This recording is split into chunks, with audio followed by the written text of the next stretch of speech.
Hey there, my name is Pravus and welcome to more Hearts of Iron 4, No Step Back. The new expansion has been released and Paradox was nice enough to get me early access so I could record a series for you guys on release day.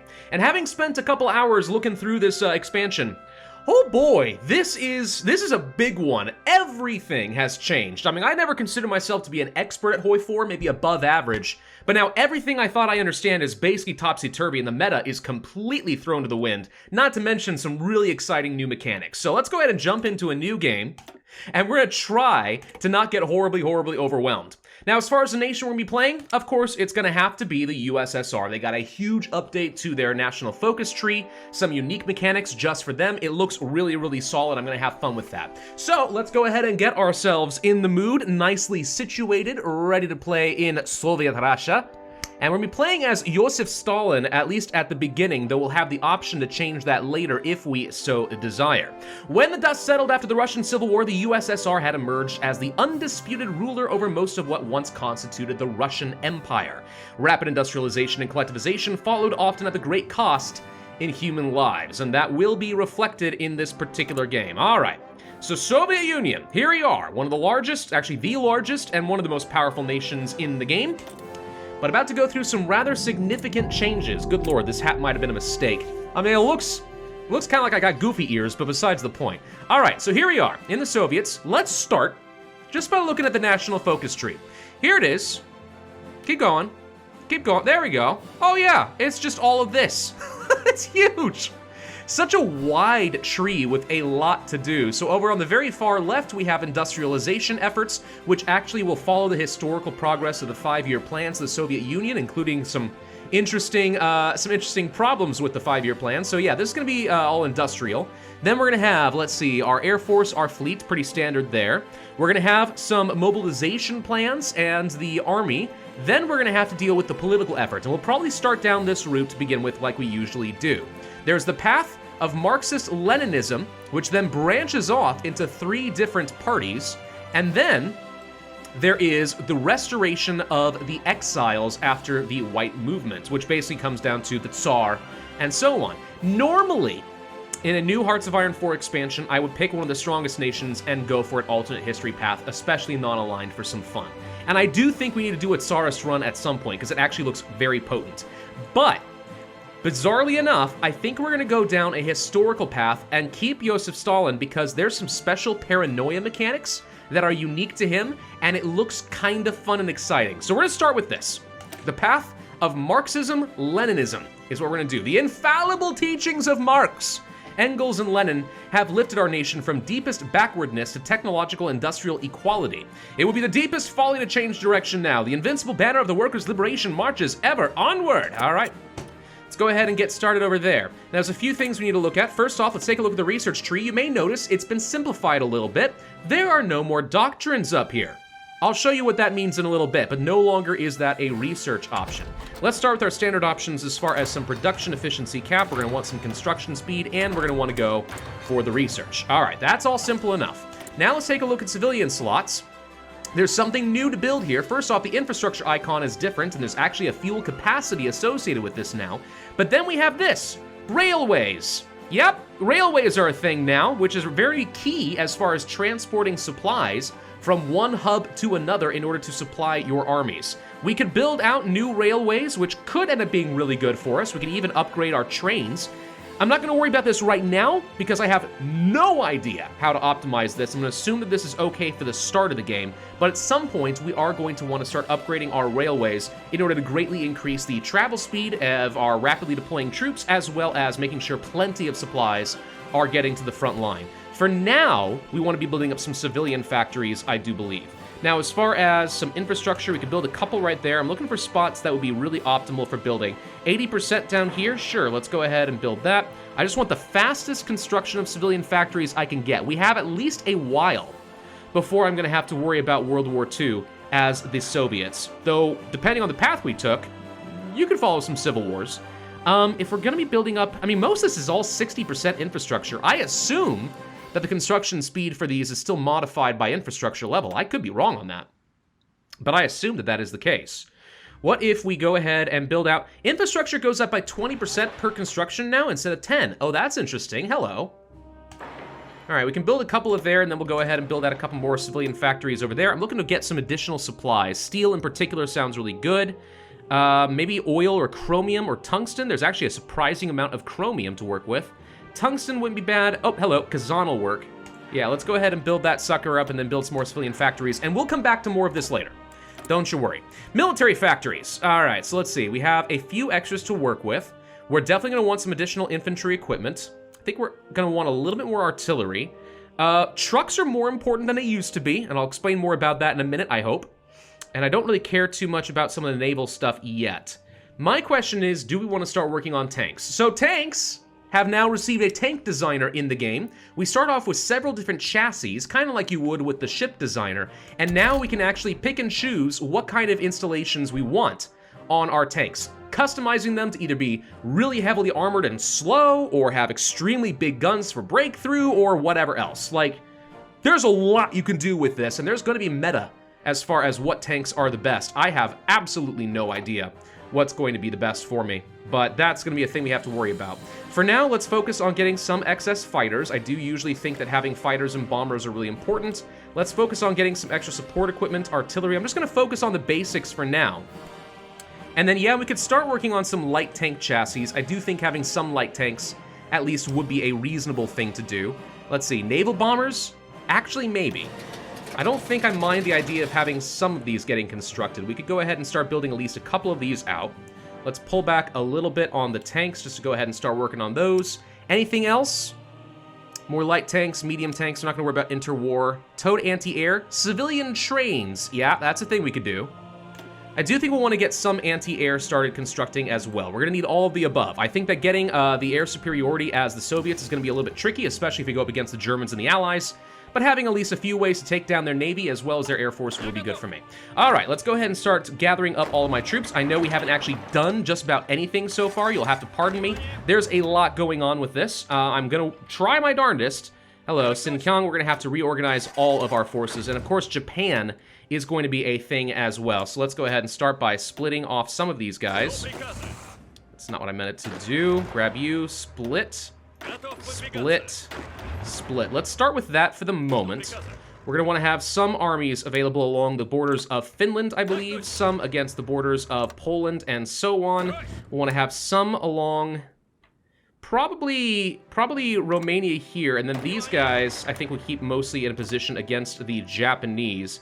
Xinjiang I'm not too sure what to do with, to be honest. I think I might split you guys, have you guys go over here, and then this army is going to go right here against Xinjiang. We'll try that. Let's see how well that's going to work for us, because these guys can play a role a little bit later. Alrighty, got that. Let's take a look at some national focuses and our leader. So Joseph Stalin himself, if I hover, here we go, there we go. He has a trait, Heart of Steel, political power, but lower stability, higher war support, ruins improve relations, and master impact. I think that has to do with ideology, but though I could certainly be wrong. We have the home of the revolution. Okay, so it's going to be very hard not to be communist. We have a Trotskyite plot, which is reducing my stability and political power because we have a lot of internal upheaval right now. Politicized military is going to make it very difficult for an effective military to work together, not very cohesive right now. 5-year plans is increasing our consumer goods, which I hate, but it is increasing our production efficiency cap and making it slightly easier for civilian factories. As we refine this, it will get more powerful. Our Soviet Air Force is garbage, and the Red Army is greatly reducing the power of my experience gain for my soldiers. Now, why is experience important? Well, I did mention that we no longer have such things as doctrines researchable. Instead, we have things like officer corps, and we're going to have doctrines located right up over here. And what you do now is you will gather up experience and then spend that experience to start upgrading this. So to get pocket defense, for example, will take 120 army experience. And the way this works is basically a nation who sits there at peace isn't going to become somehow experts in experienced warfare if they just sit there and just research forever, right? It didn't make a lot of sense that you could do that. Now, it's by fighting that you gain experience and become more proficient in the ways of warfare. That changes so much. Not to mention the Army Corps itself is very different. This is where you're going to have things like your Chief of Army and Navy, you're going to have some military high command, you're going to have your theorists, and we'll eventually be able to start getting some spirits national spirits of different sorts of the academies, which give different bonuses at the cost of the army experience. So army experience is really important now. Really, really important. We'll have to come back to a lot of that in a little bit, though. As far as my Navy, I guess I can go ahead and finish up what we're currently working on, but once these subs are done, go ahead and stop with some of this nonsense. I don't even know why we're building such horribly outdated subs. We do not want these. They're terrible. And honestly, I don't want to lose progress on what ships we do have. So we'll finish up what we're currently working on there, and then we'll worry about other stuff. We will need to get some convoys, of course. There is also new stuff that we'll be able to build here. I don't know if it's got to be researched. Probably. Hang on. There's something new under naval stuff we're going to want to look at some point. Is it down here? Not yet. I don't know where it's located. There's going to be special floating platforms we can use for naval invasions, but maybe I'm getting ahead of myself. Let's just go ahead and start making some progress, because we're 10 minutes in, and I haven't even started playing the dang game, and I'm pretty confident you guys are going to want to see a lot of this content, so I'm jumping into this. Now, I want to say, as I'm going into all of this, please understand that I will not be playing perfectly suboptimally. This is a lot to throw at me as well as you guys. Tons to look at in this expansion. There's probably going to be an optimal build order for the Soviet Union, optimal as far as like tank usage and so on. I'm gonna make mistakes. That's going to happen, and that is A-okay. Do not get all upset at me about that. There's only so much I can do at once. I have a lot to pay attention to. All right? All right. Let's go ahead and move, actually, some of these guys, I think, under a different field marshal. Because I think we're going to end up having some of these units. Let's see, you're down here by Romania. We're going to want to have most of our forces probably off to the west, but it's going to be a little bit before I have to worry too much about all these things. We'll see. So the path of Marxism-Leninism is only going to take me 5 more days. We currently do have a civilian economy, which sucks, and I'd love to get up to partial mobilization nice and quick so I can reduce my consumer goods, but we will see. For now, that's 25 more political power. Let's go back to the national focus tree. Now we have some choices that we need to make. So we could go for the center, as much as one can be a centrist if you are considered to be a communist. Joseph Stalin leads the center. He was, of course, the secretary of the party, and he used that political power to really consolidate himself into the center and say that he has the majority to become the leader of the Communist Party. And this will go down the Stalinist path. If we want to instead, though, we could go for the left opposition, which is led by Trotsky, I believe, which is going to start a civil war. It is inevitable. Stalin cannot peaceably hand off power to Trotsky. So this would then lead to several different national focuses where we are trying to gather up secret power to overthrow Stalin and maybe throw his attention at other opposition leaders until we can eventually overthrow him. We also would have the option to go for the right opposition. Again, right of Stalin, but not right wing. You guys know what I mean here. And this would also lead to a civil war. I think this is going to be the harder path. But the way that it would ultimately work is we're going to have to start making some promises with foreign interventionism, right? Promising the Japanese maybe some land and other such folks in order to get generals and troops and supplies and so on. So we could go down this route. But again, I'm going to go with Joseph Stalin, even though it is historical and boring in that way, because I think that he's going to be very interesting.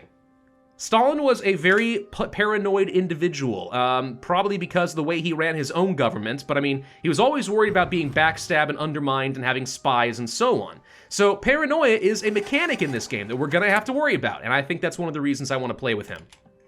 There's not a lot we can do as far as event decisions right now. Eventually we'll want to create an intelligence agency, but I'm going to have to say that's not a high priority right now. As far as supplies are concerned, it would be probably wise to start getting myself at least a little bit of rubber, maybe not too much, but just so we can start building up that efficiency as I construct some planes. We have a pretty decent amount of resources at the start of the game. I mean, we're gonna be in a pretty good position as long as we can come out of our internal upheaval in good shape, and then also build up really strong military capabilities. So we have 20 civilian factories currently available to construct things. That's not fantastic, but it will have to do for the moment. Could start training up some more troops. Not sure that I need to yet, though. Hold up. Turkey seizes control of the Bosporus. Okay, so we can gain some base support. Opportunity to de-escalate should an armed conflict seem likely. Okay, or let them remain remilitarized. Now, let's go ahead and mobilize and just take that for now. Rhineland has been militarized. Okay. So we now have the center done, which is going to lock me out from several other options. And I didn't know this. Oh, this is sweet. Okay, so rather than have me deal with this really large and unwieldy tree, once you've locked yourself out from certain options, like the exiles or Trotsky or the right, it actually just removes them and hides that. Oh, that's so nice. Oh, me likey lots. Okay. So we have a new national spirit. It is the Plutbro, which gets me some communism support. We will be able to modify that and make us a little bit stronger. More communism support, for example, more political power gain, and some base stability and stuff. All of this would make sense. We should probably go ahead and start working down this. Gaining political power in the early game, absolutely crucial, though it would be a wise idea at some point soon for me to start focusing on getting some industry, because those are the two things I'm worried about. Politics and industry. Then we'll worry about warfare. Turkey compromises on the remilitarization of the Straits. All right, well, we concluded that. Thank you. All right, fine. Have fun with that one, Turkey. That was great. Supplies are one of the largest changes for the game, and this new supply map mode just looks beautiful, I must say. Anything that is in red is currently struggling with supply to some degree or another and might represent an area where we want to increase our supply distribution. Everything does start at a hub. So just like before, starts at your capital and then it works out from there to a then little hub over here. As long as you control these hubs, you'll be able to do some good stuff. And you can do things with these hubs now. We can say, for example, no allies go here. Don't even do it. That is a thing we can actually now do, which is so nice, because I'm not going to have a million allies eating up my supplies so my superior units can't do anything. Ridiculous. So that's great. We can also upgrade the railway so we get rid of some bottlenecks, and motorization level is something we'll get to do later. For right now, we just ride supplies out on horseback, and that represents the range of the hub. You can see this right here with the purple and everything else. We eventually could get, let's say, trucks, and start having supply trucks, which can travel a lot further and faster, which greatly increases the range of each responsible hub. So that could be really significant for us at some point. We'll see. Now, we can apparently modify something.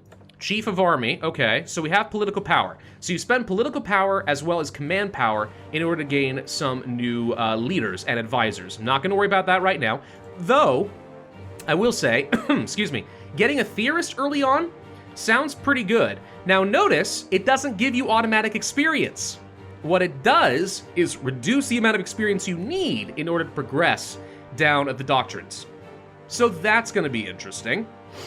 Rocket research, air warfare, blah, blah, blah, and then there's going to be better guys. I mean, obviously, if you're going to stick with a doctrine like mass assault specifically, you should probably go for this guy. It'll end up paying for itself by a long shot, but you have to have first finished some focuses. So that's going to be one of the fun things playing as the Soviet Union. I'm not worried about this right now. What I really want to do is probably work towards something like partial mobilization so I can improve my economy and start really constructing fast. But there you go. Alternatively, of course, some various different political advisors could certainly be useful for me as well. Notice, by the way, the Soviets have a huge roster of characters we can play with.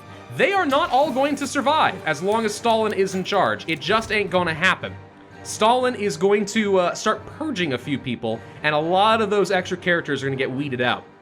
Joseph Stalin is concerned about factionalism. In a recent session of the Central Committee, Comrade Joseph Stalin noted the growing factionalism inside the party, while all members of the committee were quick to assure him of their full and unconditional support. This has apparently done very little to ease his concerns. According to Comrade Joseph Stalin, we must always be vigilant for saboteurs and wreckers who plot against the state in whatever position they may be.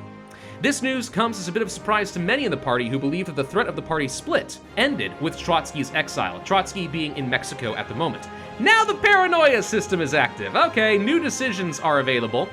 Paranoia increases by 1 per week. All right, so let's take a look at some decisions and see what's going on. There it is, political paranoia. So Joseph Stalin is going to get increasingly paranoid the longer that time goes on, at least until we do something to get rid of that. We can start spending political power and doing things to make him feel better. So, for example, forge production reports that make everything look like they're good. They may not be good, but it's more important that we keep our heads and don't get sent to the gulags. So we could do things like that, right? Which is going to result in me having some problems with consumer goods. We could do inspections and so on, right? There's things we can do in order to try and make him a little bit happier once his paranoia gets too high. But if his paranoia does get high, above, I think, 25% to start, every once in a while you'll have a random chance for purges. And the higher his paranoia, the more likely a purge will occur, and characters will start dying unless we were willing to spend a load of political power to continue keep it under control. Or, if it's really high paranoia, you can have great purges, and they are going to be absolutely brutal as frick. So yeah, we gotta worry about him now. This is one of the reasons I wanted to play with Joseph Stalin. It just seems like such an interesting and cool mechanic to play around. It's kind of nuts. So we're gonna give it a go. Whoa, whoa, whoa, whoa, whoa, don't do that, hang on. I wanna move you under here. We need to reorganize some of these forces, at least just a little bit. There's apparently some new supply icons down over here, which are interesting. We'll worry about more of that probably later. For now, let's just go ahead and send off a few units. I do want to continue to have, yeah, some tanks, hello. I do want to continue to have 24 per stack in my armies, I assume anyway. So we'll go ahead and do that. And then 1, 2, 3, 4, 5, 6, 7, 8, 9, 10. Move you guys over here. That was too many, I am sorry. Move you here, there we go, okay. So that'll have to do, and then you, I guess, will go to, let's say, Turkey for good measure. Until I can figure out what else I want to do with that. We do have plenty of field marshals and generals that we'll be able to work with. Again, most of these guys probably are not going to survive for very long, but we'll just go ahead and pick up what I can. And we should probably go ahead and start training up some armies and getting some army experience, as long as we are going to have the supply to support all of that. We might as well, right? So let's go ahead and start farming out that air experience, army experience. Whoa. You have too many troops, right. The more I'm able to get to my doctrines, the more of an advantage I'm going to have when we inevitably do go into war. So let's go ahead and pick all you guys up, and let's see. These guys don't have a front line anymore. This got all messed up. Sorry about that. Let's go ahead and move you over, let's say here, and then we'll go ahead and move you guys down over this way for now. There we go. Okay. Perfect. Just spread these guys out for the moment until I can figure out what the heck else I want to do with any of them. Because I have, let's be honest, completely no idea what's going to be best. Move you guys down over here. There we go. Okay. Fine, fine, fine. We can modify the government. I'm not going to worry about that right now. As far as people we could hire, stability is pretty good. Political power gain would be nice. Command power increase is interesting. I don't know why I'd want that. Train production and reliability? Hello. More supply hub construction speed. Really? That's if we want to upgrade supply hubs? No, we can literally create supply hubs along railways. Oh my gosh, this is going to be so different. Supply management has always been one of the most frustrating and I think underutilized parts of HoI4. And in this expansion, nope. It's now very much going to be a big chore to figure out. So let's see. We could increase some paranoia if we do this. He will start a great purge. The purge is not avoidable. It will happen straight out. And we're going to start purging out some of the resistance within the party. Okay. Alternatively, we try to go for a bit of extra political power and reduce his paranoia. Don't need to worry about that yet, or do I? Let me think. How high is your paranoia? It's already at 4%. By the time we're done with this, it actually would be close to the 10% that we'd be looking for full advantage of it. What else can we do here? Let's take a look at the industry real quick and just see what else we can do. Civilian factories, infrastructure effort, yeah, finish the 5-year plan. So if we go down both of these, we can get ourselves quite a few more civilian factories, plus we get ourselves some new political advisors, including that train guy I was just talking about. That could be nice. More railways, companies, or of course go for foreign experts. All of this are options. This actually could be really quite good for me. Gosh, do we want to go for industry right now? I think we probably need to continue working on... I think we need to be trying to stabilize the country and getting rid of his paranoia. Although there's also stuff like this. Just get some additional political power if we want to do that. Send advisors to Spain. The Comintern. There we go. Yeah. Oh god, I have no idea what's going to be best.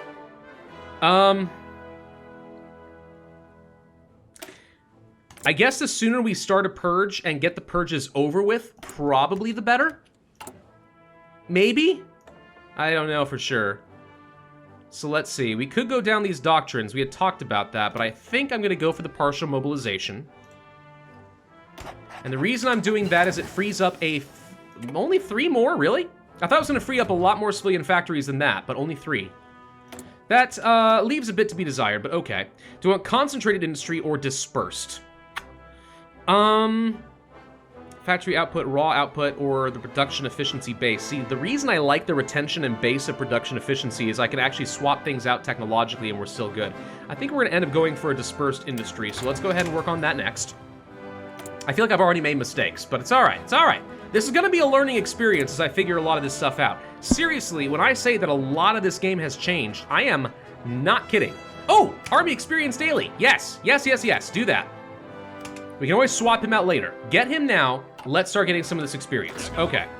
We're gonna start trading you guys, and let's take a look at our logistics and make sure that we can still manage all of this. We have another general over here. I forgot to assign someone. We'll take you. We have a lot of generals. And also I can tell that a lot of these portraits have been revamped a little bit, which is gonna be nice. So let's see, we're gaining 0.06 just from the exercises, plus another 0.06 from our advisors. So now we're gaining a tiny bit of army experience. The more we can gain, the better. Unfortunately, I think it was back in version 1.7 or something like that. They removed the, I will call it an exploit bug, where you were able to delete your entire army down to one division, and that would count as 100% of your army training, and therefore you get a huge amount of experience. That doesn't work anymore. The first Moscow trial, the investigation into the murder of Comrade Kirov in 1934, has uncovered a lot of leads that point toward a conspiracy between Zinoviev and Trotsky. Blech, I don't speak Russian. Following a series of arrests and interrogations, the evidence has only grown more substantial. Has it actually? Or is it just we were telling Stalin? I don't know. After meeting with Stalin, they have confessed to working with Trotsky to overthrow the government, assassinate Soviet leaders, and ultimately restore capitalism in the Soviet Union. Not capitalism. No! They are now put on trial with 14 of their co-conspirators. All right. So the following characters are now purged and removed from the game. And by removed from the game, we mean they dead. All right? We cannot redirect this purge toward anyone else. These people are just straight up dead. Paranoia goes down by a lot. As far as paranoia goes, that's not the worst thing ever. I actually probably could have waited a couple of days and apparently saved myself 2% more. That sort of thing is going to happen, and it will happen randomly on its own if we don't keep his paranoia under control. But obviously losing a lot of political power is kind of rough. Now, I could start working on these. The problem with some of this... Ooh! I wish I had noticed this. Economy law cost reduction would have saved me a lot of political power. I did not know that was going to be a thing. Yeah. All right. Well, okay. We could start working toward getting rid of the anti-Soviet Trotskyist Center as well at some point. But we've already recently done this. We have to wait for at least a little bit. I feel like going for this right now is a bit of a waste. Only because I want to save political power and make full advantage of this political paranoia thing. We could do this. But it's just political power at the end of the day. I don't really care that much. Stability is obviously great. Comintern. I mean, getting experience in Spain during the Spanish Civil War could be kind of huge for me. But alright, let's go ahead and start working on heavy industry. I'm going to do that. Then we'll start working down other political things that will allow me to keep the paranoia under control and hopefully save some political power. Let's see, it is July. We should probably go ahead and start working on such things. Well, I mean, we could start working on some upgrades to tank chassis. You know, we could go for medium chassis, like, right now. That is a thing we could do. Screw it, let's have fun. Let's design ourselves some new tanks. Yeah, new tank sounds like a load of fun. Allocated... Somebody's reducing... Oh, there's the Spanish Civil War. Somebody is reducing my command power. I assume that's my cap. Yeah, current maximum is 170. It would be 200. Okay. I don't care too much about my capacity right now. We're nowhere near that capacity, but you get the idea of how that's going to work. So there's a heavy industry. I'm going to go ahead and start working on the Comintern, because I actually think that going and sending people down to Spain so we can start farming out some army experience is going to be crucial. Might be wrong on that, but I think so. Political paranoia just keeps going up, man. Just keeps going up. Pretty soon we're gonna want to reduce that by another 20. I could just forge some reports. It's a thing. If I don't want heads to roll, we may want to consider that, but we'll see. So yeah, this guy right here is losing me some stability, and he's increasing my paranoia. I cannot remove him unless a great purge has been concluded. Yeah, this guy is causing issues. Hello. Yeah, I don't like you. Even for the, yeah, I don't like you for any reason. We need to get rid of this guy. We need to get rid of this guy soon. He sucks. And the more he makes, he's whispering in Stalin's ear and giving him all the paranoia. Only bad things can come from this. Oh, God. All right, yeah, well, we'll take care of that soon enough. How are we doing as far as our factories? We're up to 25. It's better than we were, and we're still building these up as fast as I can, so we're going for it. There's the Comintern done, and now my question is, can we go for the military advisors to Spain? What this does is it starts getting me army experience daily for 1,000 days. Not to mention it gives Spain some as well. So, do we go for this right now? Or do I try to assuage his paranoia a bit? This will take 70 days. I think I go for the army experience? I'm going to take the risk. I'm going to take the risk. And we can get rid of you in favor of somebody else. I think I... Political power gain would be pretty good. But I'm wondering if we want to get things like civilians factory construction speed instead. I just want to get rid of this guy. He's just terrible. I'm going to go for the political power gain. Why couldn't I? I'm not allowed to.